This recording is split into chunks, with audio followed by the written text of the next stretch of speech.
زما ورونو دا پیغمبران چې څونه راغلي دي او الله سبحانه وتعالی چې څونه کتابونه آسماني را لېږلي دي دې کې د روپو د ګټلو چل نه ښیي چې فلاني ته به څنګه سرمایهدار کېږي د هغې څه طریقې ښودلې دي خو مقصد د پیغمبرانو دا نه و مقصد د پیغمبرانو دا نه و چې مخلوق کې جنګونه ونښلي دا مقصد د پیغمبرانو نه و مقصد د پیغمبرانو دا نه و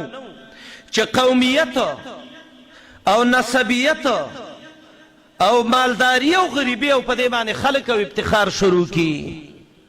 رسول الله علیه وسلم با دا خبر رسته کولی ابو ذر غفاری دے رضی اللہ عنہ جندب ابن جنادہ وهم مسلمان یا ابو ذر ابن جندب بن جنادہ یا جندب ابن سکن پنوم بانے اصحاب سیری لکی دا وهم مسلمان دے ابو ذر رضی اللہ عنہ امام بخاری معلقاً دا لفظ را وڑے دے یا ابا ذر انکا امرؤ فیک جاہلیہ یوزل ابو ذر رضی اللہ عنہ دے لنگ بانی بلال رضی اللہ عنہ خپاکی خدا مرگری کلوشی دسی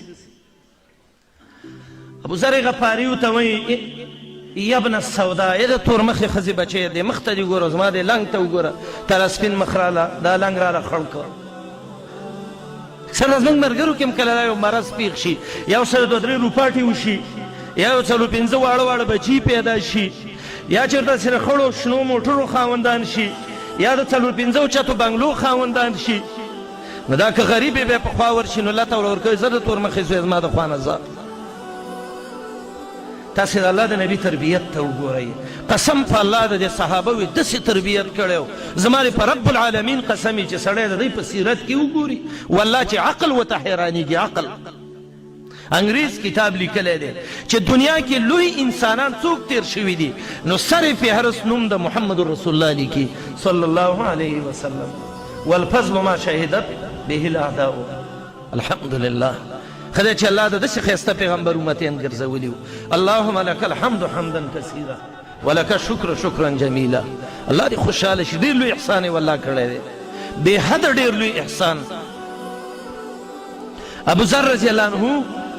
مشر لا پکاري چې داسې مرګري تربیت وکړي تربیت به کوو که نه د خیره سره یو بل انشاء الله ابو ذر رضی الله عنه ته وایي ته راشه رسول الله ته وایي ورته وایي ابو ذر هغه وایي څه وایي وایي انک امرؤ فیک جاهلیه ابو ذر ګوره هغه د جهالت هغه مردار بوی دی د ذهن نه نه دی وتلی اوس هم دا د جهالت خبرې کې که ستا د مور مخ سپین شه او د ده د مور مخ تور شه نو ستا د مخ د مور او د دې د مخ د مور په یو بل څه فضیلت دی الله خو ستاسې توروالي او سپینوالي ته نه ګوري دا اوس د رنګونو کارخانه نه ده ولکن ینظر الی قلوبکم الله هم زړه ته ګوري چا کې ډېر ایمان دی صحابه هم بیا ډېر هوښیار خلک وو هغوی به تربیه باندې پوهېدل مونږ خو داسې زمانه کې اوس ما ورونو الشاطبي صاحب لیکلی دی اعتصام کې وایي صارت البدعة سنة والسنة بدعة بدعت راته سنت شو او سنت راته بدعت شو وصار المجنون صحيحا والصحيح مجنونا لیوني ته خلک روغ وایي او روغ ته خلک لیونی وایي داسې عجیبه زمانه ده هغه وخت د تربیې زمانه وه ابو ذر غفاري بلال ته وایي راشه بلاله ما ته څنګه ویل د تور مخې ښځې بچی هغه ویله وایي ما ته یې مه ووایه هغه وایي زه څه له وایم ابو ذر رضی الله عنه ښکته راپاڅېد او دا خپل مخ یې راواغسته او په خاورو باندې وسولو او بلال ورته وایي ما بخلی مې ابو ذر ورته وایي انشد برب الکعبه زما د کعبې په رب قسم کوم زه دې نه بخم ته خو ما بخي که نه ته ودرېږه دا جهالت نن د ځان نه زه وباسمه ابو ذر له څه پکار دي چې مسلمانۍ کې د بلال غوندې سړي ته وایي د تور مخې ښځې بچی ده ولې داسې وایي ورته وایي راشه قسم په الله ابو بلاله جنګ د څه کوم که نه چې څه ته وایم ما به عملي کې ابو ذر رضی الله مخ په خاورو پورې مږي د بلال دا خپې په خاورو ککړه کړه او بیرته یې وله دا توره خپه راواغسته او په دې خپلې خولې او د مخ پورې راښکله ورته وایي ځه او بیا ځان ته وایي ابو ذر د جندب بچی په کفر کې وی الله مسلمان کې اوس ته نه جهالت ووته او که نه ونه وته چې تا ته اوس هم پیغمبر وایي انک امرؤ فیک جاهلیه داسې تربیه محمد رسول الله صلی الله علیه وسلم کړې وه. جابر وایي ما کنځله وکړه، وایي ما ته ویل لا تصبن احدا، چې چاته به کنځله ونه کړي. جابر ابن عبدالله وایي زما دې په الله قسمي چې ما سپي او خر ته هم بیا کنځلنده کړې. تربیت اغوستونکي خلک وو. صحابي وایي ما مری وو، هغه چغې کړې د الله دپاره مې پرېږده او ما پې بیړه وکړ. محمد رسول الله راته ویل د الله نه ویرېږه، دا ستا لاس ته الله ایښي دي، د دی څه وکړه؟ تربیت وکړه. صحابي وایي ما ویل د الله دپاره دی ځای دی. تربیت چې دی دا بهترین شی دی. تاسې په مدرسې د بورډ کې لیکلي دار التعلیم والتربیه. علما وایي دا دوه ډېر ښایسته مصدرونه دي چې یو دا د علم مصدر دی او دویم تربیه مصدر دی. ولې تربیت څه ته وایي؟ امام راغب لیکلی دي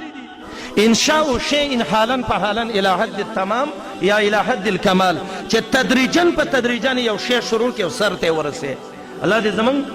ښایسته تربیه دغه کړي. مقصد مې دا ورونو، الله رب العالمین پیغمبران را لیږلي دي، دې له را لیږلي دي چې زمونږ او ستاسې تربیه پې وشي. بابا ابراهیم دعا کړې وه ربنا وبعث فیهم رسولا منهم، ای الله دې عربو کې یو پیغمبر راولېږي اله العالمین. یا الله چې اخلاق وله صحیح کی، یا الله چې عقیدې وله صحیح کی، یا الله چې تزکیې وله صحیح کی. الله ته زورور او حکمتناک الله دې عربو کې د داسې پیغمبر ضرورت دی. د الله نبي به ویلي علیه السلام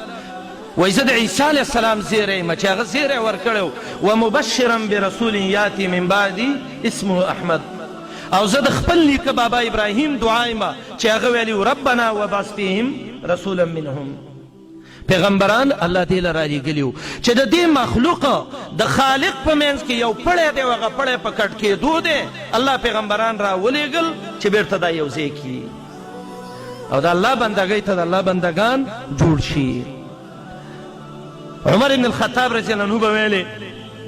د علم باره کې یو خبره به وکړو. مدارج السالکین کې امام ابن قیم د عمر ابن الخطاب یو اثر راوړی دی، فایده پکې ډېره زیاته ده. عمر رضی الله عنه به ویلې ان الرجل لیخرج من بیته، یو سړی د کور نه وځي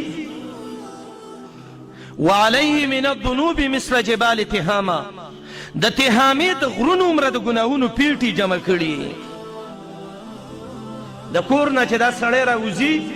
ګناهونه یې دونه ډېري ته به وایې دا د تهامې غرونه دي. عجیب اثر دی ورونډې نه به لږه فایده لو. ان الرجل لیخرج من بیته، عمر بن الخطاب وایي سړی د کور نه راوځي وعليه من الذنوب مثل جبال تهامه، د تهامې د غرونو عمره ګناهونو پیټي د ځان له جمع کړي. فاذا خرج وجلس مجلس العلم والعلماء، کله چې دا سړی له کور نه راووته چې ویې کتل د طالبانو د قرآن مدرسه وه، علما ناست، دینداره خلک ناست، ایسته د سړی د هغې څه کېناسته. دلته یې قرآن او حدیث واورېده چې د ګناهونو څونه عذابونه دي. بیا یې اوسه دا هم واورېده چې توبې دروازه هم نه ده بنده شوې. فاستغفر وتاب الی الله، بخنه یې د الله نه وغوښته او الله رب العالمین ته توبه ویستله. ګورئ ورونو، دا سړی د کور نه راوتلی و، ګناهګار و، د تهامې د غرونو عمره ګناهونه یې جمع کړي وو.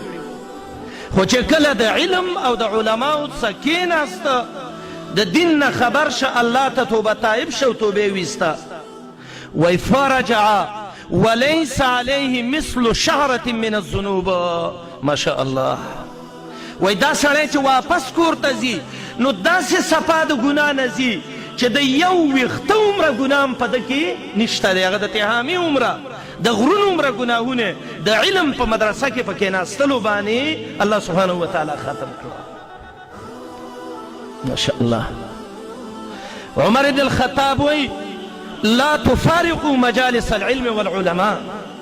کم ځای کې چې دینداره خلک ناست دي او کم ځای کې چې دینداره طالبان د قرآن او حدیث دي، دی نه مه جدا کېږئ، دې کې ډېر خیر دی. عبدالله بن مسعود چې به راغی او دا د قرآن طالبان به یې ولیدل، نو عبدالله بن مسعود به ویل مرحبا بینابیع الحکمه ومصابیح الدجا، خلقان الثياب جدد القلوب ریحان كل قبیله، مرحبا بكم یا مرحبا. وای دا د قرآن او د حدیث طالبان، دا د الله د دین خدمت کوونکي خلک، دا د تورتم کورونو رڼاګانې دي. وای اگر که د دوی کپړې او جامې خیرني، خو د دوی زړونه د علم او د ایمان چینې دي. مرحبا بهم، ستړي مشي دي، په خیر دې داسې راشي. زما ورونو دا علمي مجلسونه نه دي، دې کې والله العظیم دونه خیر دی چې سړی ورته حیران شي.